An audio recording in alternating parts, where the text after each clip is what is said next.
Hello friends, and welcome back for Everything We Know is a Lie Part 6. Now, so far within this series, we've taken a look at how philosophy, religion and spirituality, neuroscience, biological evolution, and quantum mechanics come together to form our idea of consciousness/reality. And to be honest, I was initially just going to leave the series as it was. However, I feel as though unpacking the psychology behind our current social reality is becoming increasingly important as a lot of us become very disillusioned to the idea that we are really divided in the ways that perhaps the upper echelons of society would like us to believe. Because what we tend to find when we come to these conclusions around non-dualism and universal empathy is that the vast majority of our norms, expectations, rules, and even currencies are actually made up, and that they do not inherently exist beyond the value that we give to them as a society. Now, there are plenty of such examples of things that only really exist within a social reality, stretching from behaviors like handshaking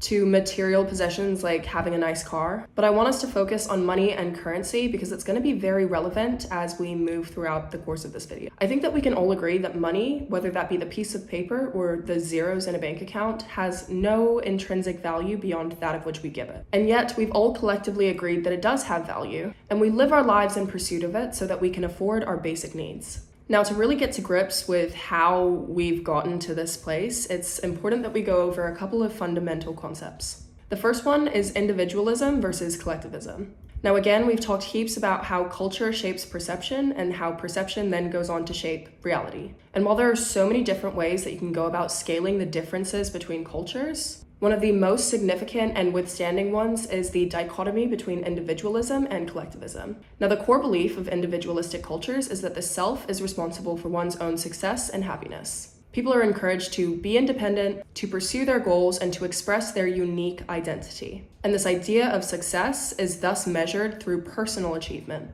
Now, to contrast that, collectivist cultures focus on the group. The core beliefs are that we are all responsible for each other, and therefore people are encouraged to maintain harmony, put group needs first, and stay connected to each other. And therefore, success is measured through group well-being. So as a quick line of comparison, individualism values freedom, whereas collectivism values connection. Now, the second key concept to go over here is Maslow's hierarchy of needs. Now, most of us probably know about this, but just in case you don't, Maslow's hierarchy of needs proposes that we require physiological needs, and then safety needs, and then love and belonging, and then esteem before we can reach self-actualization. And according to Maslow, self-actualization is essentially just reaching the fullest, most capable and authentic version of yourself. Now, the argument that I'm going to make here is that modern capitalism prevents self-actualization through commodifying the physiological and safety needs that people have, keeping them stuck in survival mode and unable to achieve any of the higher levels of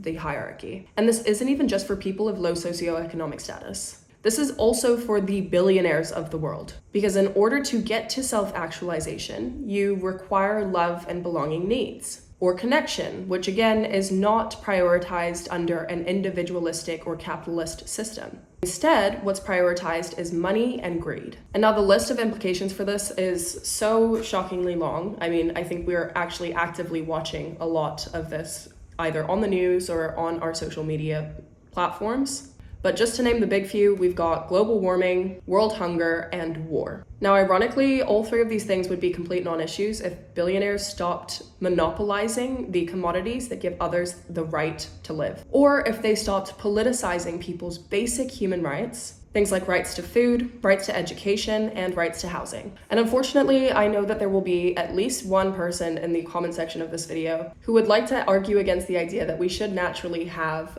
any of these basic needs because they have been so heavily indoctrinated into the mindset of individualism. And I also wanted to say that I get it. It can be incredibly hard for the ego to accept after years, even decades of playing into this individualistic system and working tirelessly so that you could afford to live. Because if you had to do all of those things, then it can be really frustrating to, see that other people may not have to in order to survive in the same ways that you have. But to this, I would like to share 2 points. One, if you have children or would like children, Don't you want them growing up in a world where they can pursue their actual passions and interests, rather than slaving away at a 9-to-5 that they hate because it's what pays the bills? And 2, collectivism, not to be confused with communism, by the way, is not about not doing any work or not having an individual identity. It's about finding individual strengths and using those strengths to the benefit of the group rather than solely the individual. I also feel as though the rise of anti-intellectualism and the death of art and culture is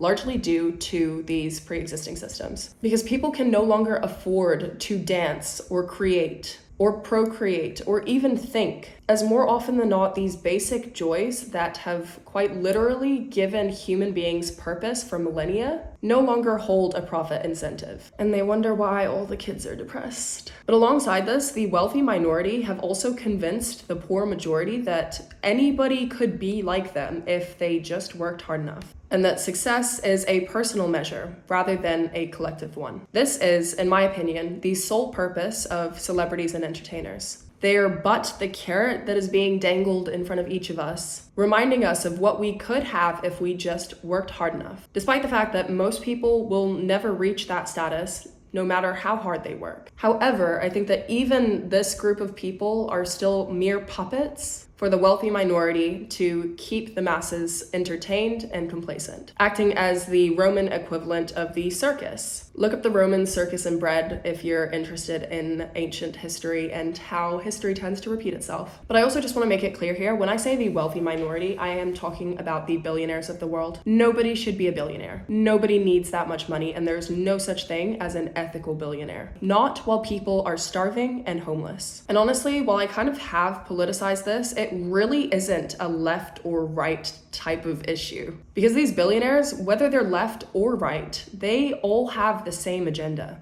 and that is to protect their wealth. And this is starting to become very apparent to a lot of people, which is why I thought I would make this video. We saw this in the New York election, where members of Republican parties, including Donald Trump himself, were endorsing a Democrat who would still have maintained their wealth over a democratic socialist who had different opinions as to how wealth should be distributed. We've also seen it in the recent release of the Epstein files, where members of all political parties spanning multiple countries have been involved in a child sex trafficking ring, and sometimes even involved with members of seemingly oppositional parties. And the irony of all of it is that it's literally happening in front of everybody's faces. I'm hoping that by now it's starting to compute, because I believe whether you are a leftist, a rightist, a Democrat, a Republican, everyone deserves to eat. Everybody deserves to be safe. But that simply is not the mindset of these people.